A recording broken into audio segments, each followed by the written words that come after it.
Hello, just a few days ago, I produced and uploaded this video as a tutorial for beginners on how to detail your chrome grille on your model kit car. Why am I revisiting and refilming this from scratch? Well, let's find out in a minute right after the intro. Thank you. So this is my second tutorial for beginners on how to dress up the chrome on your chrome tree, particularly the front grille of your car. As you look at that chrome is very toyish, it's very bright, unrealistic looking. It would not look very good on your model. Now, why am I shooting a complete second series on this? Let me explain. I consider my viewers and commenters to my channel as contributors to my channel. And when I started this just a few short weeks ago, my goal was to be able to showcase my model kits, which I think come out pretty darn nice. And you know, you've probably seen a couple of them. I'll flash a couple across the top here now. But it was to showcase my model kits and share them with the public, but also to be able to help where I can, especially somebody returning to the hobby from 40-year break like I did, or just coming to it as a brand new, never build a model kit in your life kind of thing.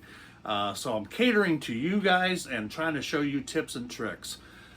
So my commenters really came back at me, and even when I stand by the final results of my video, they made a lot of sense. There was commenters that gave me critiques about using too much of an expensive type of product options. There's a cheaper, least expensive option, quicker way to go. A lot of good suggestions. And of course, there's always that outlier who, no matter what you do, is not going to be happy, and they just want to be a keyboard warrior and knock what you're doing. But I listened to the comments, and there was a lot of good advice out there. So the reason I'm reshooting this is I would agree. After thinking about it, I use some products that are a little bit more expensive. I like the products, and the reason I do my videos is I share what I like to use and how I build my models, and you should too. Your models are your models, and what you see fit to build them should be yours. When I got into this hobby or returned to this hobby a few months ago, I did a lot of YouTube surfing myself on advice and see what the technology brought along. And I really was drawn to the people that had final results that appealed to me. Craig at Craig's Corner was one of them. Beautiful, superb enamel finishes. He sold me on the MCW paint finishes and kind of taught me how to do that. And that's why I had my series 1 through 4 on how to get a custom paint job.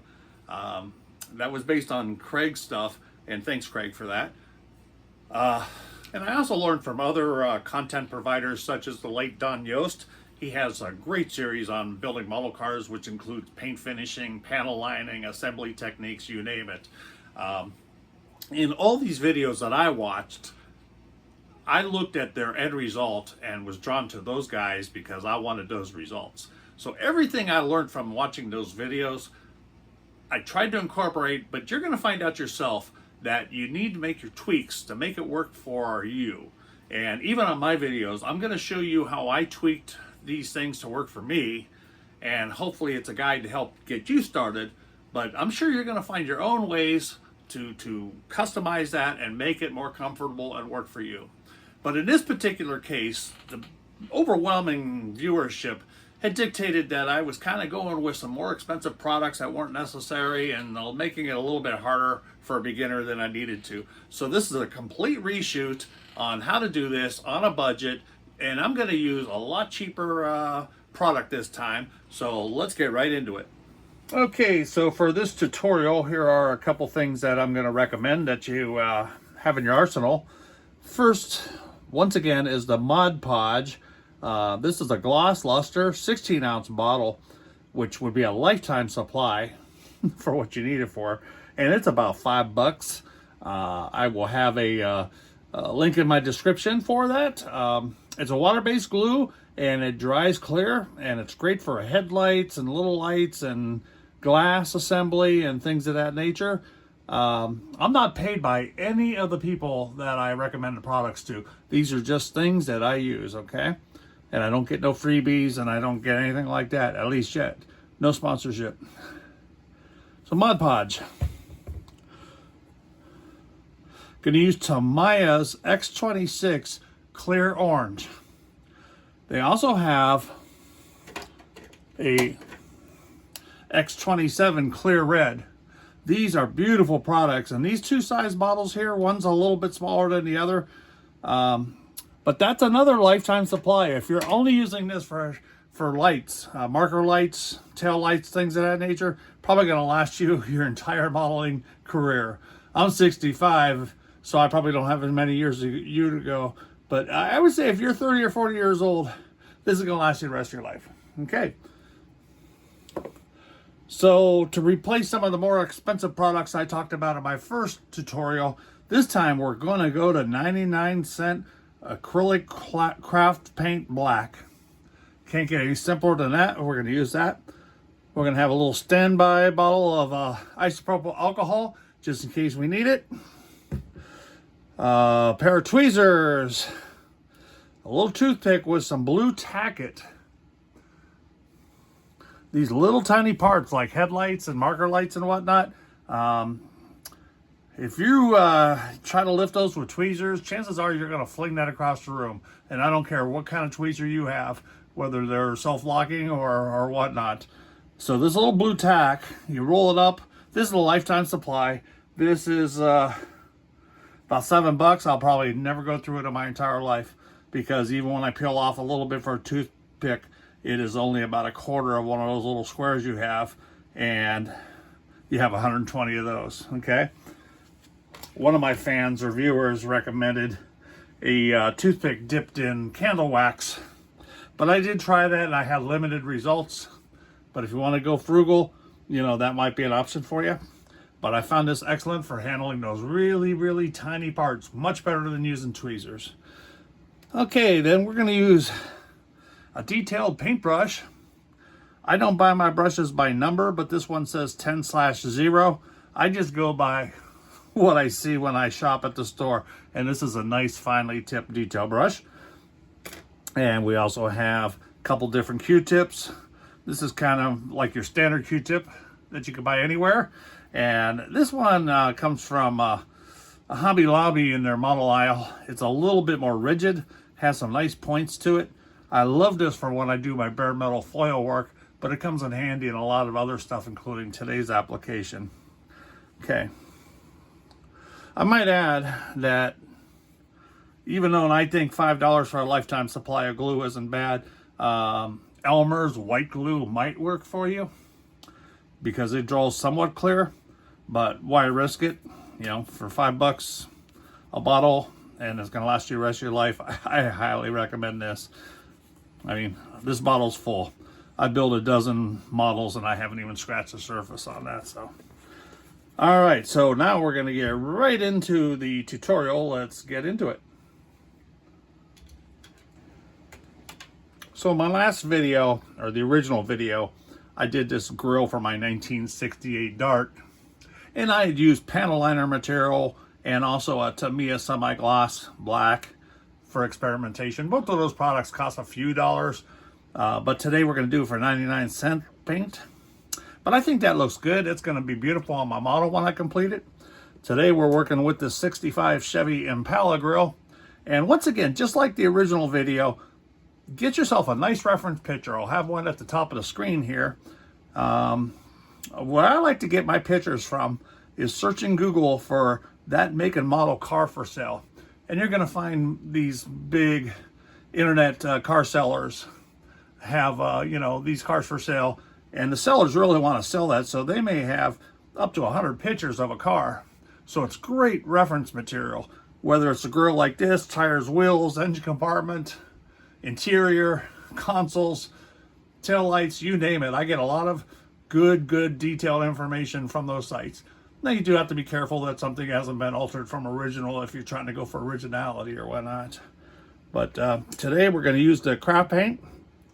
And what I like to do is I save the lids from my water bottles, drinking bottles, and they make nice little pallets. So we're going to mix up some of this craft paint right into this cap here.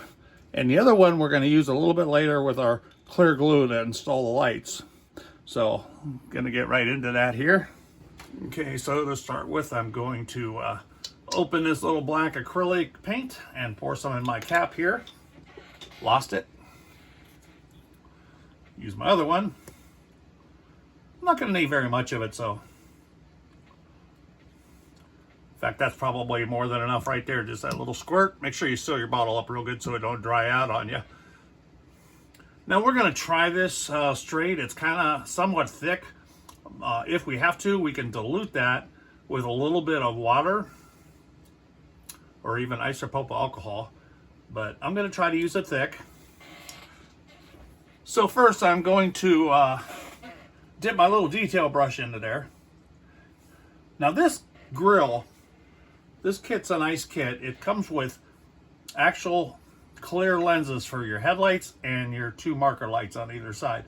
So we want to be careful not to get any black paint into those areas because we want that real high reflective quality of the chrome to shine through our lenses. So we're only going to concentrate on the grill area here. And if you looked at that reference picture, you're going to see that maybe the chrome or the stainless tips of the grill show through, but the inside of that is quite dark and opaque black.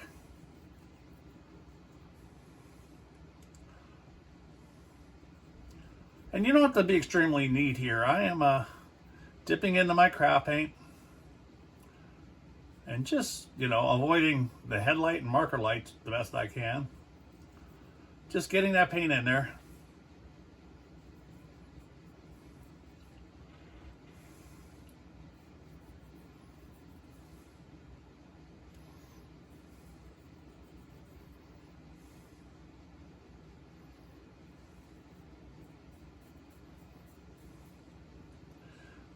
It's pretty good, but I'm going to try diluting that just a little bit with the alcohol.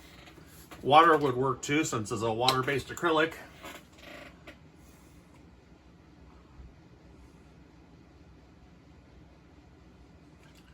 All right, so I just put a couple drops of alcohol in there.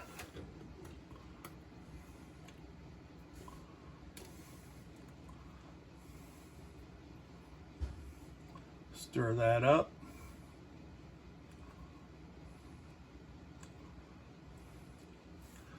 Try applying that now.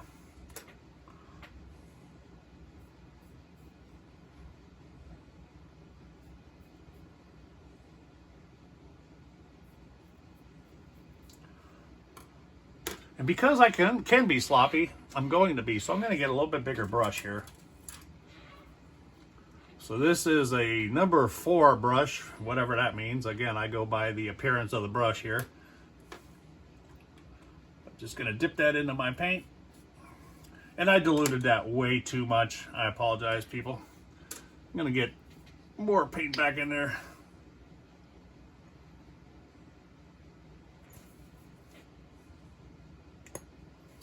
Okay, got more than I need, but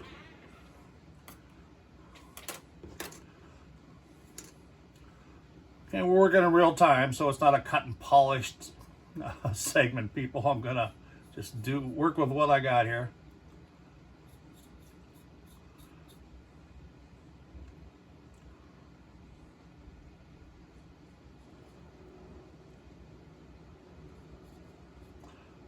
Now, there's also an emblem on that dash, and I saw the kit actually comes with a decal that goes over that Impella script.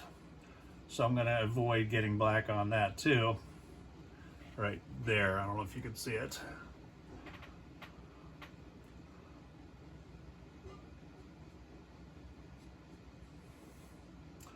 But I'm just getting that black loaded up where I want it.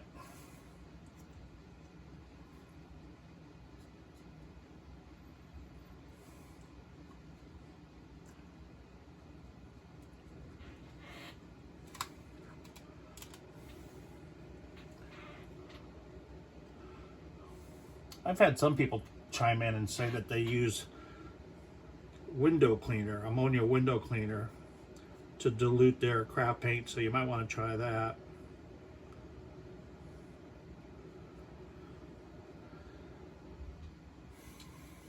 But I'm not going on all that perfectly neat here.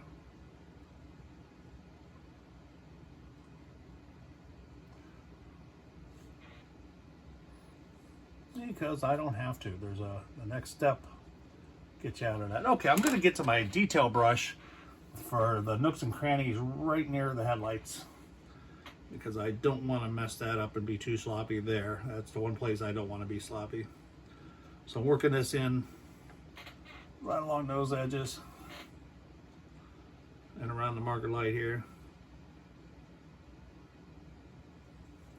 That one looks good.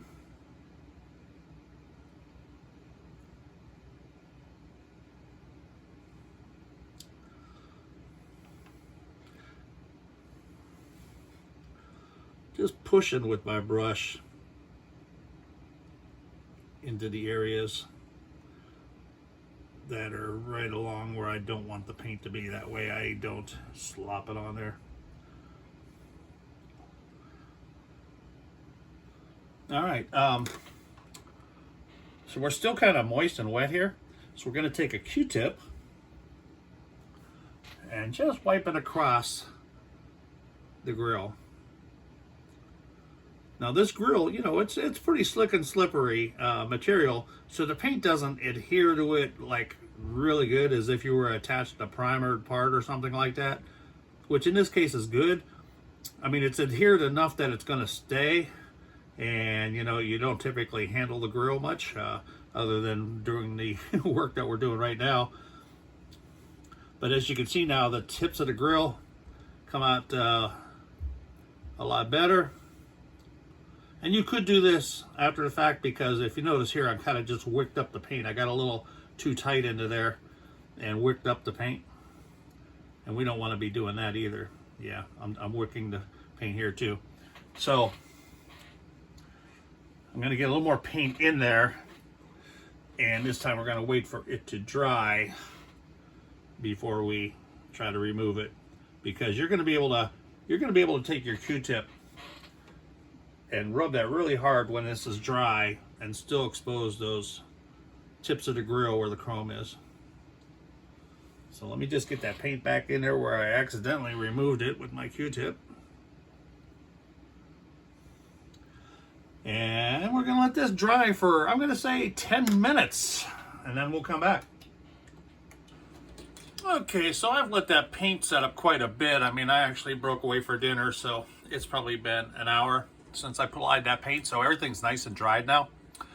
And as you saw, I was a little bit sloppy. I just made sure I didn't get it where I truly didn't want it, like in my headlight buckets and my little marker lights. And if that was the case, I cleaned it up immediately with the Q-tip. But now, what we could do is, now that it's dry, just take a Q-tip and we're gonna start just burnishing. And we're gonna see the tip of that grill come back to life. It's gonna come back really nice. And we may have to take a couple Q-tips here, clean ones as we go. So I'm going to work this a little bit. But I want to explain a little bit more why I'm reshooting this video, because I'm not going to, you know, make a habit of reshooting a video just because my commenters had suggested better stuff. But in this case, I think they were truly right. You know, we could do it cheaper, easier. I'm going to say cheaper. I'm not going to say easier. I like that panel liner stuff. It just takes a lot more treatments to get the final result, but it's very simple to use. But this is a case where you can go a lot cheaper and get the result. That's why I'm doing this, because I'm trying to help you guys out, the new ones, the new people coming to the hobby or people returning. Now, it's also cheaper to just slap this craft paint on with a brush onto your body. It's a lot cheaper than the enamel paints and clear coat I'm using, but I ain't gonna go there because it doesn't give me a result that I'd be proud of in any way, shape, or form. But in this particular case, people are correct, because you can get that result less expensive, and that's what I care about. All right, I'm going to get a brand new Q-tip here. I keep a whole jar of them. I go for quality in my work, not frugality. I mean, sure, within reason I'm frugal, but Q-tips and that, it's just, I'm not afraid to save a little bit of money on that. Or, I mean, I'm not afraid to use them up. Okay.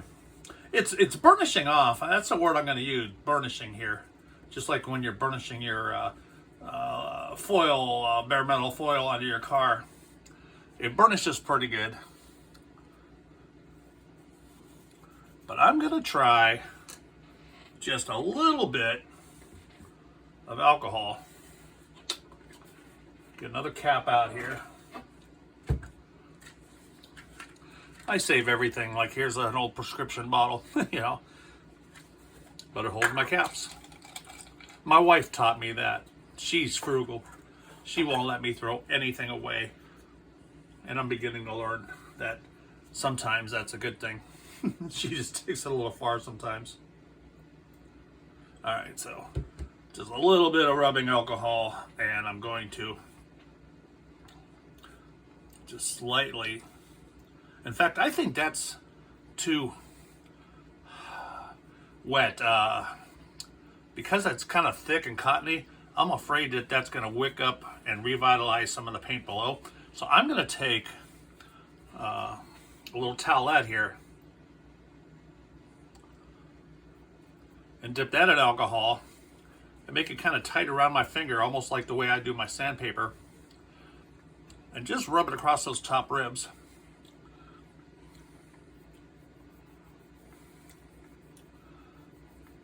But I do appreciate everybody that comments on my channel. I read them all. I try to respond to most of them. If I missed you, I apologize. But I consider you a valuable contributor to the success of the channel. And I am not out for stardom. I'm not out to be a YouTube sensation. I'm not out to be a sponsored guy getting freebies.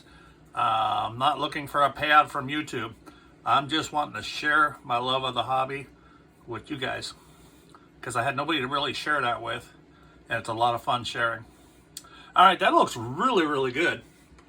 So the next thing I'm going to do is, I do love this clear orange. So I am going to get my little detail brush out here, and we're going to hit those marker lights. Now this kit comes with lenses, clear lenses, but if you look at that stock image of a real car, my reference photo, and I'll put it above again, you'll notice that at the lower part of that bumper there, these little marker lights are amber. I love this clear Tamiya.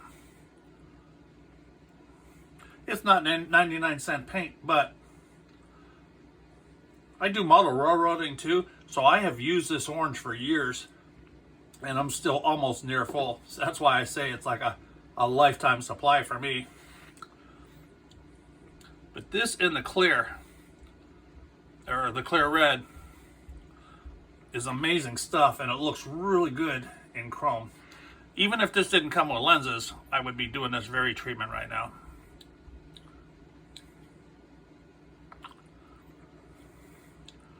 Okay, so I'm going to let that set up a little bit, and we're going to come back and we're going to install the lenses as well as the headlights, and I'll be right back.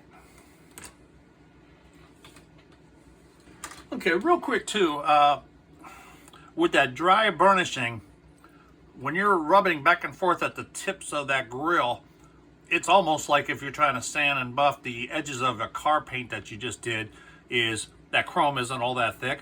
So I'm noticing it was getting a little bit dull on me. So this is a knockoff of the Molotow chrome pen. It's a cheaper version. I believe I got that on Amazon. Yes, I got that on Amazon by Flysea, F-L-Y-S-E-A chrome marker. It came in a 3-pen set with a fine, medium, and thick tip. So what I'm doing now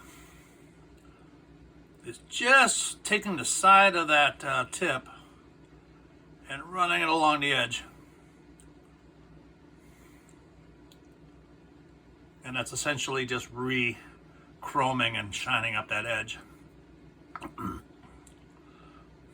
Now, one thing I have found with these pens and the Molotow is it's not real durable. It's not like a hardened chrome like your original chrome tree was. So getting your fingers all over that grill will dull it up. It doesn't stand up to that kind of treatment very well. And you can't clear coat over it. It'll just turn silverish. But that looks good. So you try not to touch it. In fact, you know, if you do apply it, wait several days, and then I would wear gloves. Don't let your oily fingers touch it. But that just shined up the front of the grill a little bit. Okay, so I'm gonna go into the headlight lenses and the turn signal lenses up front, and be right back. Okay, so I installed 3 of the headlight lenses and 1 of the parking lamps. It's looking pretty good. I saved 1 headlight and 1 parking lamp so that we could do this together, because if there's any hurdles, and there are some, I want to share them with you. I am going to have to set that down here though, folks, because I only have 2 hands. But some of these kits that have these extra lenses for the headlights, they have they'll have a slot in there or something that allows a good positive firm placement of the lens. This kit, they fit in there kind of poorly. They'll just kind of rock back and forth. They don't have a real firm area to stand in.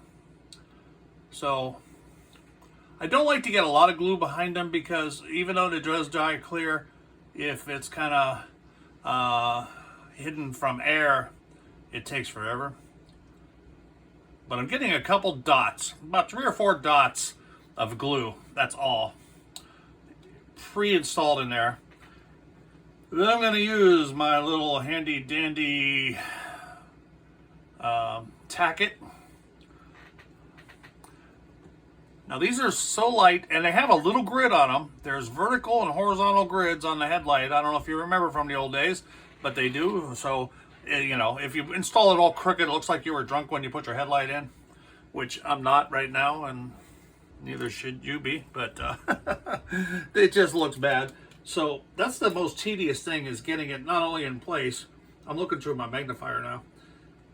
But not only to get it in place, but to get it oriented right. That's the tricky part. So I have those couple little dots of glue, but that's not going to grab it or anything until it sets up in a couple minutes. So I have to kind of guide that in. I'm watching that grid pattern. Once I get it, depth of field on my viewer here is kind of poor.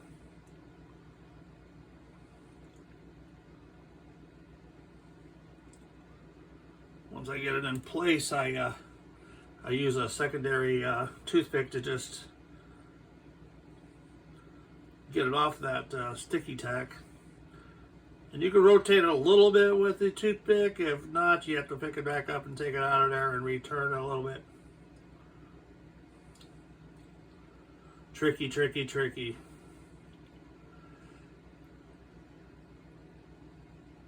Oops. Yeah, it just kind of rocks back and forth, so once that glue sets up, it's going to be fine. I'm going to show you another trick besides those couple dots. Okay, now we got just that little marker lamp to do too. So once again, I'm going to dip my paint, or my paintbrush, into the glue, full strength. And I'm just getting a little bit around where that's going to sit. I'm not filling the whole void up with it. You don't need to. Plus, the next thing I do is going to assist the part gluing into place. Okay, so once again, I got to get my little tacket. Pick up my little parking light here. The right side, there's 2 sides. There's a shiny side. Let's see, I lost it. Even with the tacket, I felt I lost it. There's a shiny side and a dull side, and it looks like the shiny side comes out. All right, so I planted that there. Use another toothpick to try to kind of push it into place.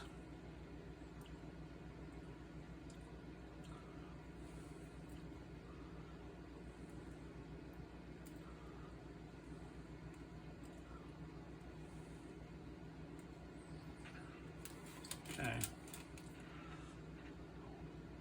I don't mean to be lengthy here, But sometimes tedious things are tedious, and sometimes it's really hard when you're trying to do it on camera instead of just on your own, but you know, I'm here to share. Okay, so all the headlights are planted in there, and so are the little parking lights, but I'm going to show you a little trick that, one, helps secure those a little bit better, and two, makes them look a little bit better. So I need to get just a little bit more glue in my cap here.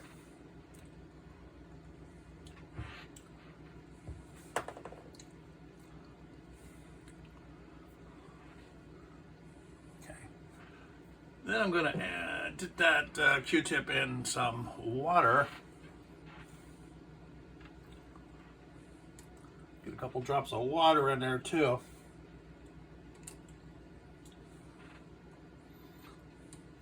All right, good. And I'm going to kind of stir that up in the cap with just that little detail brush. And what I'm doing is I'm diluting that Mod Podge, because even though it does glow or dry clear, this watering it down makes it a little bit easier to get into place on top of the lens, because what this is going to do, it's going to make those lenses look more real. It's going to add a little bit more gloss to them, and because it's now diluted, that glue is going to seep around there and kind of lock that into place. So I got my brush loaded up a little bit with that.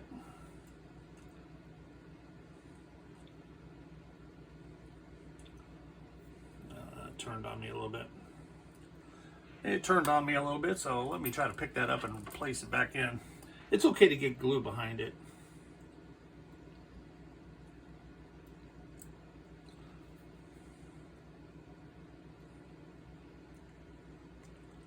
There we go, that's better, that's better, that's better.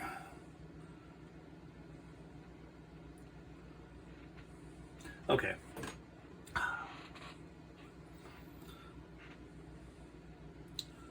Gotta love the tedious stuff, huh, folks?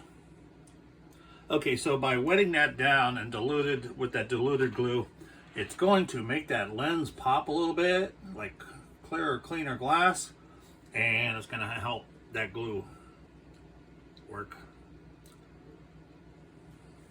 This one turned on me too. So I'm gonna try to get some tweezers and see if I can reposition that.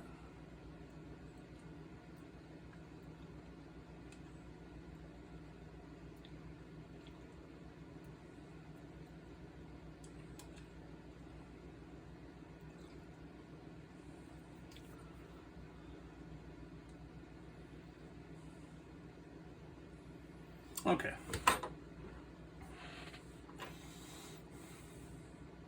A little more wet glue on the top of it. And now we're going to go around each of those headlights, because each headlight, all I did was those little tiny tacks just to get them to hold in place a little bit until I got to this step. So now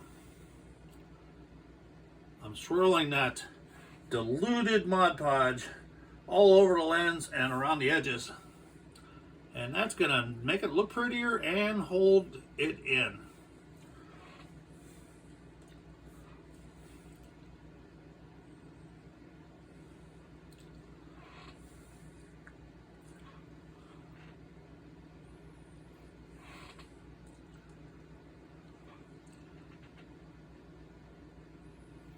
Sometimes it might take a second coat after this dries if you're not really happy with the gloss.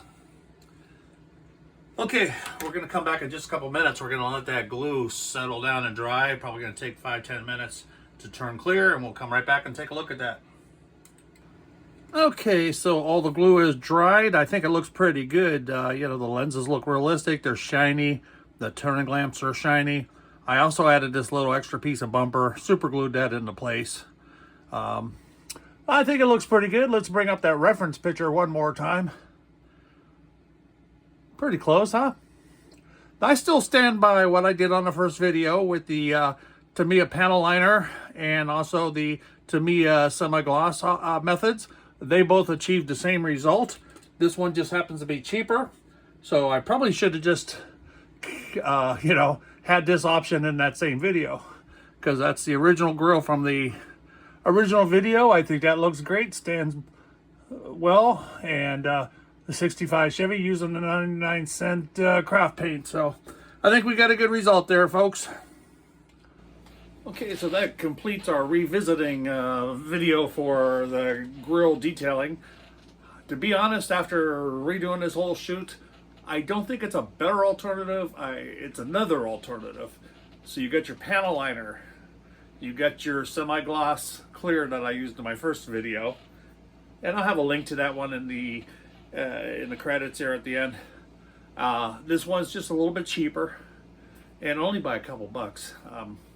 But it's a third alternative on how to do the paint. So, you know, if you're limited in your arsenal, this one might help you out. But the results on both videos, I think, are very good, and they speak for themselves. So please, as always, subscribe, like, comment below. And once again, I consider you guys contributors to my channel. So what you say is important to me. Thanks, and have a good day.